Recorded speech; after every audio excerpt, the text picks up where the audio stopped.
Episode 6। उस रात का तुम्हें प्रूफ चाहिए। भार्गव ने सबकी हालत खराब कर दी थी।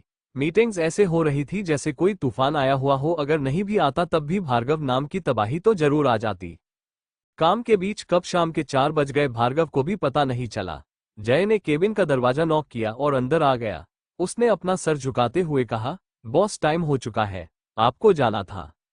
भार्गव ने लैपटॉप को बंद किया और फिर अपनी जगह पर खड़े होकर उसने अपने हाथों के उंगलियों को आपस में उलझाकर उन्हें एक साथ बजा दिया और फिर जय की तरफ देखते हुए उसने अपने दमदार आवाज में कहा, सब कुछ रेडी है ना? मुझे कोई भी गलती नहीं चाहिए। अगर एक भी गलती निकली तो तुम्हें याद है ना तुम्हें क्या करना पड़ेगा? जय ने घबराकर अपना सर हिलाते हुए कहा, जी बॉस, मुझे सब कुछ याद है, कोई भी गलती नहीं होगी। जय की बात सुनकर भार्गव तेज कदमों के साथ केबिन के बाहर आया और फिर अपने पर्सनल लिफ्ट में जाकर खड़ा हो गया। उसके पीछे ही जय भी आ गया।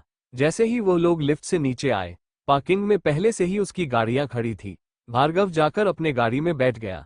वैसे उसके पीछे गाड़ियों की लाइन चलने लगी। उसके आगे पीछे 2 पुलिस की गाड़ियां थी और फिर उसके बॉडीगार्ड्स की कुल मिलाकर वो 10 से 12 गाड़ियां थी, जिसमें कुछ कमांडो भी थे। एक के पीछे एक गाड़ियां हवा से बातें करते हुए तेजी से रोड पर चलने लगी। इस वक्त भार्गव अपने मोबाइल पर ईमेल चेक कर रहा था। जय आगे वाले सीट पर बैठा हुआ आईने से बार बार भार्गव को देखने की कोशिश कर रहा था। उसकी वह नजरें भार्गव ने अच्छी तरीके से भांप ली थी। उसने अपने दमदार और करारी आवाज में जय से पूछा, यूं लड़कियों की तरह ताड़ना बंद करो जय, जो कुछ भी पूछना है साफ साफ पूछो। भार्गव की बात सुनकर जय एकदम से हड़बड़ा गया और बोला, वो बॉस घर पर। उसे लड़खड़ाता हुआ देखकर भार्गव ने अपने नजरें उठाकर उसे देखा और कहा, घर किसका है जय? जय ने जल्दी से कहा, आपका मास्टर बॉस। फिर भार्गव ने अपने नजर उठाकर उसे देखा और उसके आंखों में देखते हुए बहुत ठंड भाव से बोला, तो फिर टेंशन किसे होनी चाहिए? भार्गव की बात सुनकर जय के मुंह पर ताला लग गया। उसने धीरे से कहा, आपको मास्टर बॉस। फिर अपना मुंह बंद करो और चुपचाप से काम पर ध्यान दो, वरना इस मंथ की पूरी सैलरी काट दूंगा। भार्गव की धमकी सुनकर जय एकदम से चुप हो गया। कुछ देर बाद सारी गाड़ियां एक के पीछे एक आकर बिल्डिंग के नीचे रुक गई। ये बिल्डिंग निखिल की थी। शाम का वक्त होने के कारण बच्चे, बूढ़े, जवान लोग यहां वहां घूम रहे थे तो कुछ गार्डन में उछल कूद कर रहे थे। कुछ लोग जॉब से वापस घर आ रहे थे तो कुछ लोग नाइट ड्यूटी के लिए जा रहे थे। पूरी जगह पर चहल पहल मची हुई थी और अचानक से इतनी सारी गाड़ियां, कमांडो और पुलिस को देखकर सब लोग घबरा गए। सब गार्ड्स फटाफट से गाड़ियों से बाहर निकले और फिर भार्गव की गाड़ी को घेर कर खड़े हो गए। उन बॉडीगार्ड्स को देखकर सब लोगों के हालात खराब हो गई, क्योंकि वो सब लोग समझ गए थे कि ये bodyguard Bhargav Singhania the black eagle के हैं। अगर ब्लैक ईगल के बॉडीगार्ड से यहाँ पर है तो ये बात तो तय थी कि उनमें से किसी एक गाड़ी में खुद ब्लैक ईगल होगा। लेकिन वो वहां पर क्यों आया था? सब लोग घबराकर यहाँ वहां भागने लगे। तभी भार्गव रॉब से अपनी कार से बाहर निकला और बॉडीगार्ड्स के बीच से होते हुए वो बिल्डिंग के अंदर चला गया। बॉडीगार्ड के फौज इतनी ज्यादा थी कि भार्गव का बाल तक किसी को दिख नहीं रहा था। सब लोग मुड़ मुड़कर उसे देखने की कोशिश कर रहे थे, लेकिन भार्गव सिंघानिया को देखना इतना आसान नहीं था। भार्गव जल्द ही लिफ्ट में चढ़ गया, उसके साथ जय और उसके खास 2 बॉडीगार्ड जो किसी साय की तरह उसके साथ रहते थे, राका और जॉनी। वो चारों इस वक्त लिफ्ट से ऊपर जा रहे थे और बाकी गार्ड ने वो पूरा एरिया कवर करके रखा हुआ था। ना तो बिल्डिंग के अंदर किसी को जाने दिया जा रहा था और ना ही बाहर से किसी को अंदर आने दिया जा रहा था। फुल सिक्योरिटी थी इस वक्त वहां पर। जल्द ही भार्गव फ्लो पर पहुंच गया और फिर वहां से एक फ्लैट के सामने आकर खड़ा हो गया। जॉनी ने आगे बढ़कर जल्दी से डोर बेल बजाई। कुछ ही देर में दरवाजा भी खुल गया। दरवाजा खोलने वाला निखिल था। उसने जैसी अपने सामने खड़े इंसान को देखा, उसकी आंखें छोटे हो गई, क्योंकि उसने आज तक भार्गव सिंघानिया को देखा नहीं था। लेकिन उसके 2 बॉडीगार्ड्स को देखकर निखिल थोड़ा सा हड़बड़ा गया, क्योंकि अस्पताल में सुबह यही 2 लोग थे जो बाहर पहरा दे रहे थे। निखिल उन लोगों को देखकर हल्का सा मुस्कुरा दिया और फिर धीरे से बोला, जी आपका कोई काम था? भार्गव जो अपने 2 बॉडीगार्ड के पीछे खड़ा था, निखिल की बात सुनकर उसकी आंखें सिकुड़ गई। उसने गुस्से से एक डैडली लुक निखिल को देते हुए अपनी रौबीली आवाज में बोला, मूव। उसकी बात सुनकर राका और जॉनी जल्दी से पीछे हट गए। वैसे ही भार्गव निखिल को देखते हुए फ्लैट के अंदर आने लगा। उसकी पर्सनैलिटी, उसका ऑरा देख निखिल खुद ब खुद पीछे हट गया।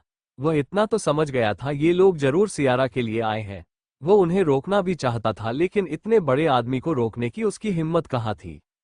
भार्गव तेज कदमों के साथ फ्लैट के अंदर आ गया तो उसकी नजर सामने बैठी सियारा पर चली गई, जो बस अभी अभी रेडी होकर बाहर आकर बैठी हुई थी। उसने इस वक्त रेड कलर की सिंपल सी साड़ी पहनी हुई थी, लेकिन उस पर जो वर्क था वो बहुत ज्यादा हैवी था और यूनिक डिजाइन का था। उस पर रेड कलर काफी ज्यादा जच रहा था। उसका पेट हल्का सा दिख रहा था। उसके गोरे पेट को देखकर भार्गव ने गहरी सांस ली और अपना ध्यान उसके चेहरे की तरफ कर दिया। सियारा ने अपने लंबे बालों का जुड़ा बनाया था और उस पर कुछ फूल लगाकर आगे से हेयर स्टाइल करके कुछ बालों को गालों को चूमने के लिए छोड़ दिया था। हल्का सा मेकअप और होंठों पर रेड कलर की लिपस्टिक। उसकी बड़ी बड़ी हेजल आंखों में इस वक्त काला गहरा काजल लगा हुआ था। कान में छोटे छोटे झुमके, गले में हार। सियारा बहुत ज्यादा खूबसूरत लग रही थी। भार्गव उसे ऊपर से नीचे तक निहार रहा था। आर्या शायद किचन में थी, इसलिए उसे नहीं पता था कि बाहर भार्गव आया है। भार्गव सीधा जाकर सियारा के पास चिपक कर बैठ गया। उसके ऐसे अचानक पास आने से सियारा एकदम से सहम गई और घबरा कर अपने नजरें उसके तरफ करते हुए उसे देखने लगी। भार्गव को अपने सामने देखकर सियारा को ऐसा महसूस हो रहा था जैसे उसकी जुबान अब लड़खड़ा जाएगी। वो तो उसे ये तक पूछ नहीं पाएगी वो यहाँ क्या कर रहा है, बस वो उसे एकटक देख रही थी। इस वक्त भार्गव ने ब्लैक कलर का सूट पहना हुआ था, सलीके से सेट बाल, रेड कलर का बोर और हाथ में महंगी वॉच। वो अभी भी अपनी सम्मोहित नजरों से भार्गव को देख रही थी। उसका चार्म ही ऐसा था कि कोई भी उसे देखे तो अपने होश खो बैठे। वही भार्गव के आंखों में भी इस वक्त कुछ अलग ही भाव थे, लेकिन क्या ये सियारा समझ नहीं पाए। भार्गव ने उसे ऊपर से नीचे तक देखा और फिर धीरे से सियारा के बाह पर एक उंगली रखकर उसे धीरे धीरे नीचे सहलाते हुए सियारा के चेहरे को देखने लगा। सियारा जो उसे देखने मग्न थी, भार्गव के ऐसे छूने से एकदम से सिहर उठी। उसने अपने पूरे शरीर को सिकोड़ लिया था, जिसे देख भार्गव ने अपनी उंगली को धीरे धीरे उसके हाथ से होते हैं उसकी उंगलियों में फंसा लिया और फिर उसके हाथ को कसकर पकड़ लिया। उसके ऐसे करते ही सियारा के पूरे शरीर में रोंगटे खड़े हो गए और वह घबराते हुए उसे देखने लगी।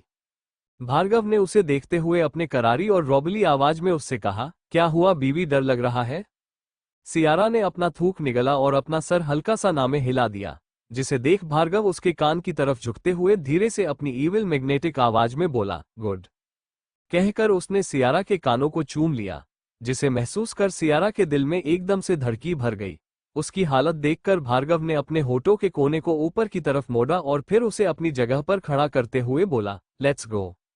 सियारा अभी भी बूढ़ बनी हुई थी, उसे भार्गव के साथ नहीं जाना था। वो घबराकर अपने पैरों को फर्श पर टिकाने की कोशिश करते हुए बोली, नो नो, मैं अकेली तुम्हारे साथ नहीं आऊंगी। तुम अकेली कहाँ हो? Did you forget that our child is in your womb? Bhargav ने अपनी एक आईब्रो ऊपर करके होठों पर तिरछी मुस्कुराहट लिए उसे देखते हुए कहा। उसका जवाब सुनकर सियारा एक पल के लिए चौंक गई। उसने बड़ी हिम्मत करते हुए कहा, लेकिन मैं क्यों तुम पर यकीन करूं कि ये बच्चे तुम्हारी है? सियारा की बात सुनकर भार्गव को उसके बेवकूफ पर गुस्सा भी आ रहा था और हंसी भी। उसने हल्का सा सियार की तरफ झुकते हुए अपने मैग्नेटिक आवाज में कहा, क्या तुम्हें प्रूफ चाहिए? उसकी ऐसी बात सुनकर सियारा को काफी ज्यादा अजीब लगा और भार्गव के ऊपर गुस्सा भी आ रहा था, लेकिन उसे एक बात समझ नहीं आ रही थी, इतना बड़ा आदमी उससे झूठ क्यों कहेगा और फिर उसे जैसे गरीब लड़की को अपने साथ लेकर भी क्यों जाएगा। भार्गव ने उसके तरफ बोरियत से देखा और डरावने तरीके से उसके जबड़ों को पकड़ते हुए बोला, आ रही हो या उठाकर लेकर जाओ? सियारा उसे उल्लू की तरह देख रही थी। भार्गव ने उसे अपने पास खींच लिया और तेजी से वहां से जाने लगा। तभी उसके कान में आवाज पड़ी, यू इडियट, आदमी छोड़ो उसे।